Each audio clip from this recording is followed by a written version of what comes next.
जय Maharashtra public, मी आहे तुमचा सुरतेश भाऊ निकम. तुम्ही बघत आहात सुरतेश निकम ब्लॉग्स. तर गाईज आता आपण आलेलो आहे आपल्या श्री संत बहिणाबाई सप्त्याच्या इथं आलेले आहेत दुकान, खूप मोठे स्टॉल्स आणि वगैरे वगैरे ऑल ऑफ दोस थिंग्स. आणि तुम्ही बघू शकतात कुछ इस प्रकारचे हवी. आणि आता सध्या काय झालेलं आहे की आपण पोरांसोबत आलो इथं. पोरांना आता सध्या घ्यायचं आहे भोंगा, यो पिपाणी म्हणते त्याला, बट ते पोरं इथं भोंगा भोंगा म्हणतात. तर बघू शकतात आपले नमुने पोरं आता सध्या वाजून बघताय, म्हणजे यांना घ्यायचं आहे की नाही अजून कन्फर्म नाही, बट ते सगळ्या दुकानात प्रत्येक दुकानात जाऊन वाजून बघताय.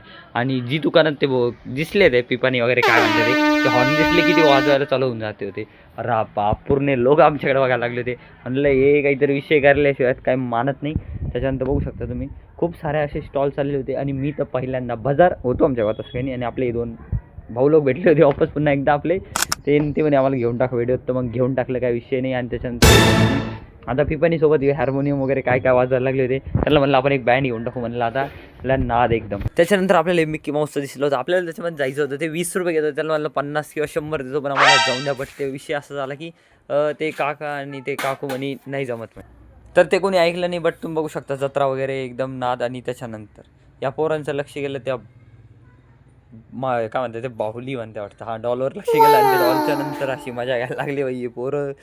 किंवा म्हणजे क्यूट होती ती डॉल, बट यांनी घेतली तर नाही. बट डॉलची बापरे, असं असू तर माझं डायरेक्ट पोटच दुखायला लागलं होतं. आणि तुम्ही बघू शकता इथलं डेंजरस, म्हणजे मित्र परिवार खूपच डेंजरस आहे. आणि बघू शकता तुम्ही म्हणजे इतकी मजा घेतली. आणि त्याच्यानंतर हे पण आलं होतं, सगळं आलं होतं.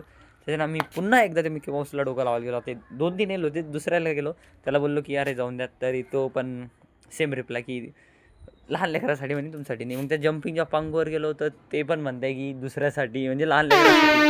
आमचं डोकं खराब झालं, म्हटलं आता काय करू नाही शकत. त्याच्यानंतर आम्ही आलो आपल्या स्वयंपाकघराकडे आणि बघितले उद्याचं बुंदीचं काय नियोजन आहे, आयोजन आहे.